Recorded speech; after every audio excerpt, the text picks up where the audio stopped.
Итальянец Паоло Вентурини готовится к марафону на полюсе холода. Забег по маршруту Амикон-Тампор длиной 47 километров запланирован на 17-22 января.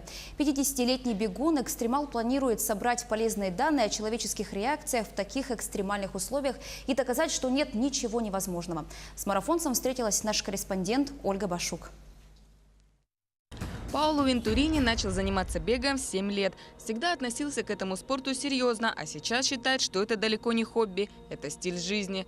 Паоло работает начальником полиции на севере Италии, но это не мешает ему посвятить спорту все свое свободное время. С 2004 года спортсмен регулярно участвует в ультрамарафонах.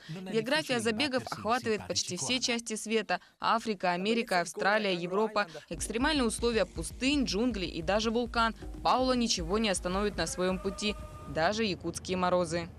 В прошлом году у меня был забег в Иране, в самом жарком месте планеты, в пустыне Даштелут. Я пробежал 75 километров при температуре плюс 65 градусов выше нуля. После этого рекорда я решил, что хочу испытать другую сторону, пробежать в самом холодном месте. Я выбрал Аймикон, Якутию.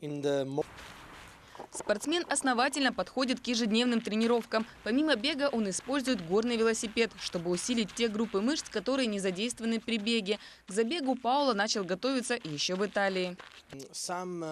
Для того, чтобы понять реакцию моего организма на экстремально холодную температуру, я плавал в нашем итальянском море, где температура в данное время года составляла 2 градуса ниже нуля. В воде нужно находиться по 20-30 минут, чтобы тело адаптировалось к холодной температуре. Также для тренировок использовалась большая морозильная камера, где обычно хранят рыбу перед тем, как ее съесть. Это некоторые техники тренировок. Рецепт успеха спортсмена – итальянская еда. Несмотря на большое расстояние, итальянец привез с собой пасту, спагетти и даже сыр. Я ем абсолютно разную пищу. Мне это разрешено, потому что я бегаю каждый день по много километров. Но в этот раз у меня припасена специальная итальянская еда. Самый известный продукт в мире и в этом случае самый подходящий для этой температуры. Это сыр пармиджано, риджано. В этом сыре есть минеральные соли, протеин и много калорий. И абсолютно никаких проблем с температурным режимом. Этот сыр употребляют только после 2 или 3 лет выдержки. Он не подвергается воздействию мороза, так как влага в нем практически отсутствует.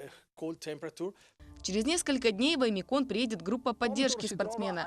Это врач из Падуанского университета и 2 оператора, которые будут снимать 50-минутный документальный фильм, съемки которого начались еще год назад.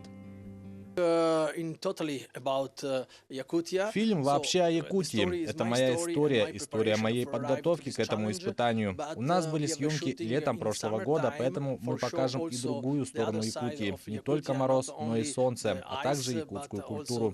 Этот документальный фильм покажет настоящую Якутию. После забега Паоло со своей командой снова вернутся в Якутск, чтобы провести завершающие съемки и еще лучше познакомиться с духом северного народа. Ольга Башук, Илья Сыромятников, Якутск.